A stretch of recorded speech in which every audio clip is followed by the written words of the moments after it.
we will move to the next topic, that is irrational numbers. In irrational numbers, first we have a theorem 1.3.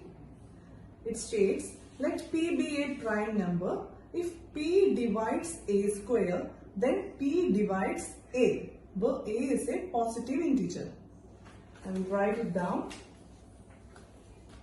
Theorem 1.3. Let P be a prime number if P divides A square, then P divides A. I will show you through an example. P be a prime number. We can take 2. 2 is a prime number. So it is given P divides A square, then P divides A. Consider P as 2, then 2 divides a square number. We can take 36. 36 is square of 6. Now we have to check that P divides A square, then P divides A. A is square root of A square. So here we have to check if 2 divides A 36, then you have to check 2 divides 6. Yes, 2 divides 6. Right? Because 6 is 2 into 3. 36 is 2 into 18. That is here, if P divides A square, then P divides A. This is A square and this is A. Because by squaring this, you will get this answer. We can check another example. Another prime number 5. If 5 divides 100, then according to this theorem, 5 must divide 10, because 10 square is 100. Yes, it is right. 2 into 5. 5 divides this number. Also, this is a square number. Then 5 into 20 is 100. This is what in theorem 1.3 they mentioned. That is, if P is a prime number, if P divides A square, then P divides A. Okay. Now moving to irrational numbers.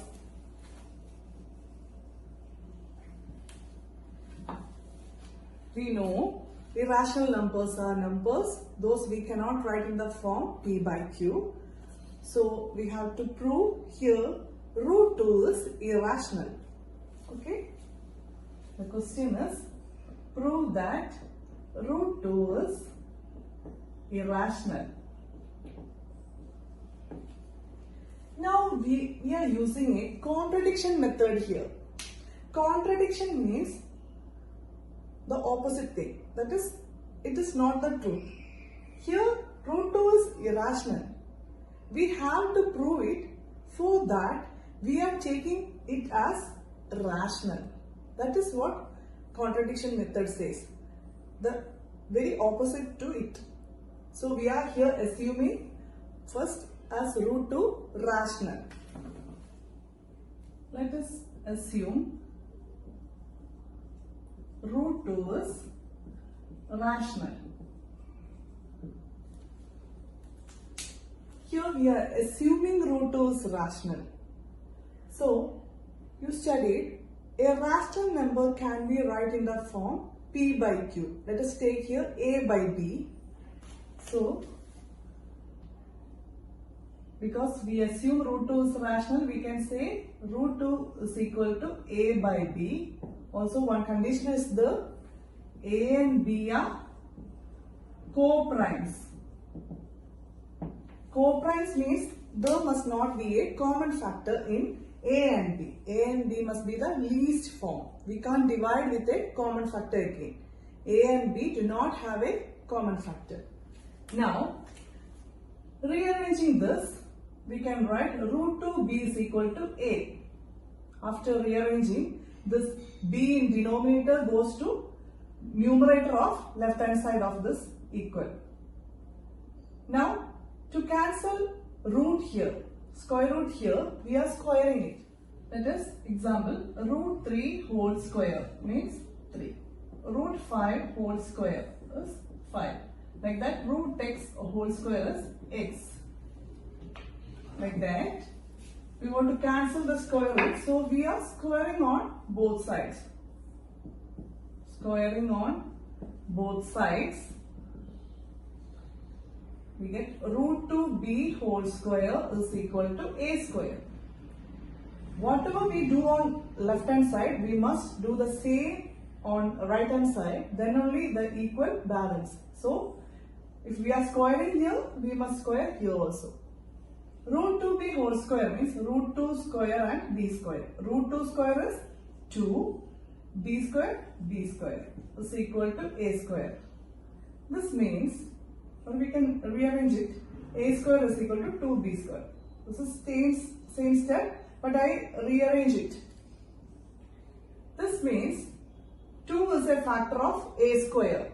Then we can say 2 divides a square.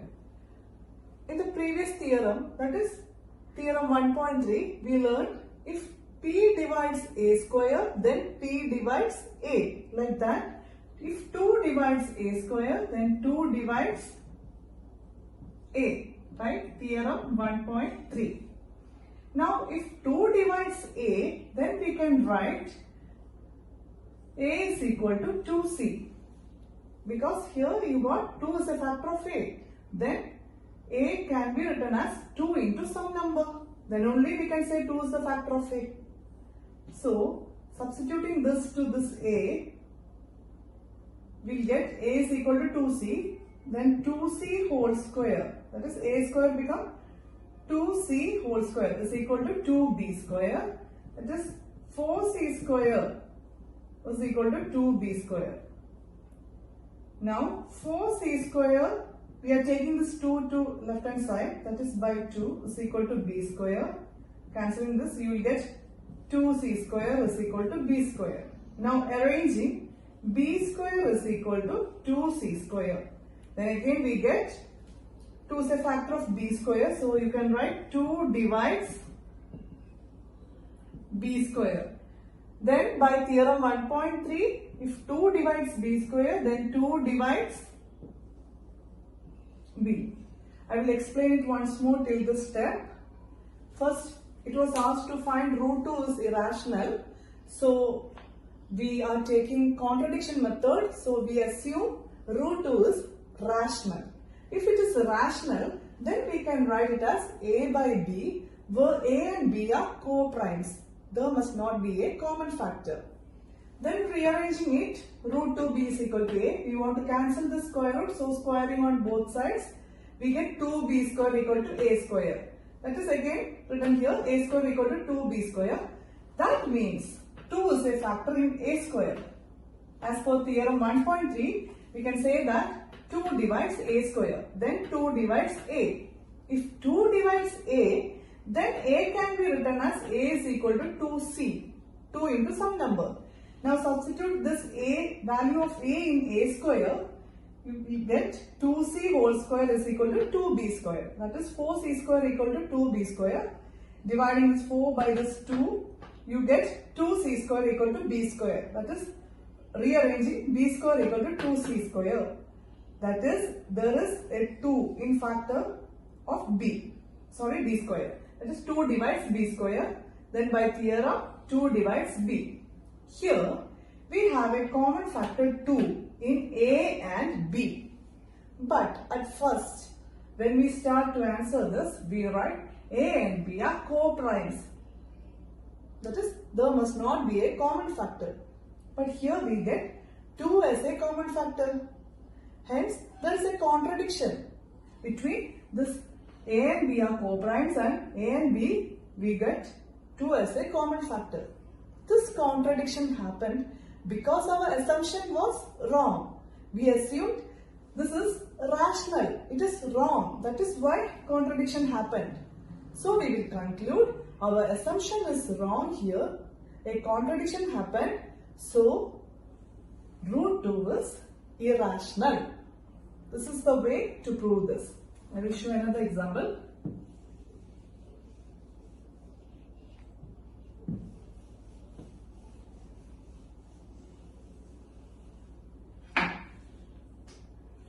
Prove that root 5 is irrational.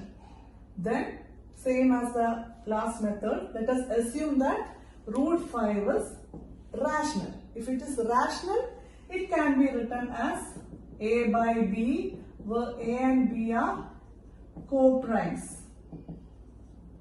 Now rearranging this, root 5b is equal to a. We want to cancel the square root, so squaring on both sides.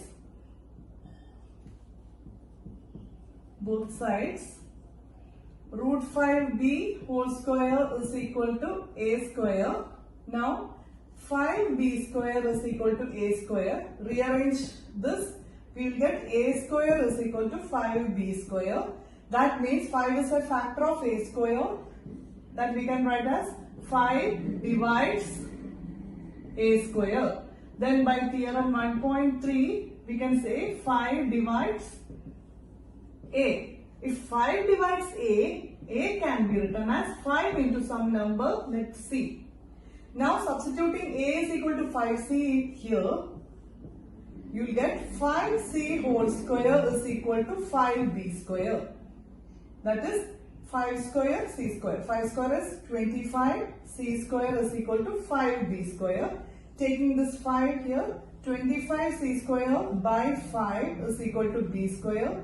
Cancelling this, you will get 5c square is equal to b square. Rearranging it, you can write b square is equal to 5c square. It means 5 is a factor of b square. We can write like this, 5 divides b square. If 5 divides b square, then 5 divides b by theorem 1.3. Here we took a and b are co-primes, but later we got 5 is a common factor in a and b. Hence again contradiction happened.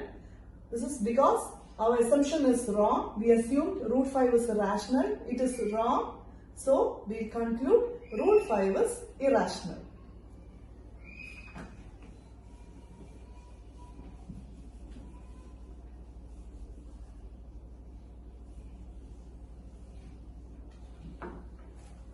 Next question is, show that 5 minus root 3 is irrational. 5 minus root 3 is irrational. Again, we will assume that 5 minus root 3 is rational. Let's assume 5 minus root 3 is rational. After assuming, we can directly write 5 minus root 3 will be equal to a by b, where a and b are co-primes. Now, rearranging this, we can keep the root here on one side and take the other to the other side. That is 5. This a by b taking to this side, we will get, this is plus a by b. We are taking this here. So it becomes minus a by b. Now this is minus root 3. Taking to this side, it will become plus root 3. That is one side we will get 5 minus a by b and this side we will get root 3. Now we know a by b, a and b are co-primes and also they are rational numbers. Here on LHS, this 5, a and b all are rational number. But here on right hand side, it is RHS, root 3 is an irrational number that we have already proved. Here we got rational on one side and irrational on the other side, and it will never be equal. But we got they are equal. Hence contradiction. This contradiction happened because our assumption 5 minus root 3 is rational was wrong. Hence we can conclude 5 minus root 3 is irrational.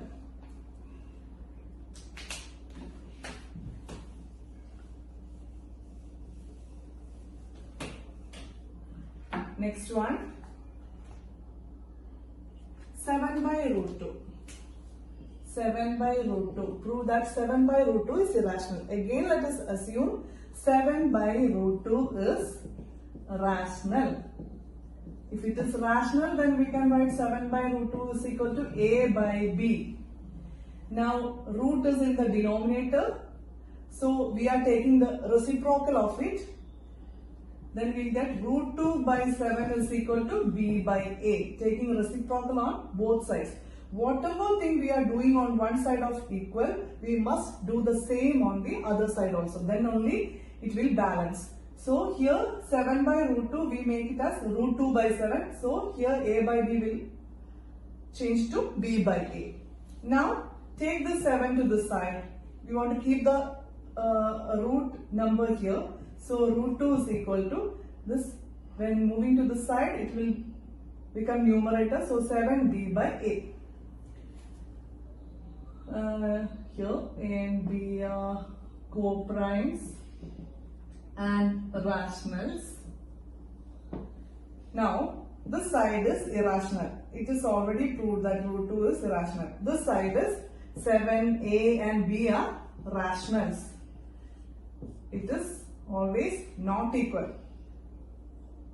Always rational will be not equal to irrational. But here we got it equal. This contradiction happened because we assumed 7 by root 2 is rational. So we can conclude 7 by root 2 is irrational.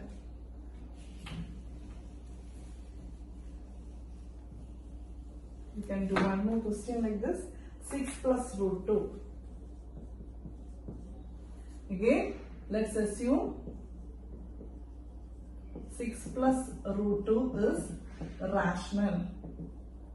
Now, if it is rational, we can write 6 plus root 2 is equal to a by b.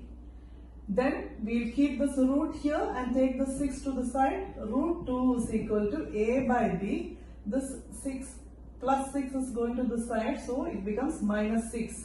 Now, this side it is irrational, we already know. And here a, b and 6 are rationals. So any operations done within rational number, the answer will be rational. Now this side is irrational, this side is rational. It will never be equal.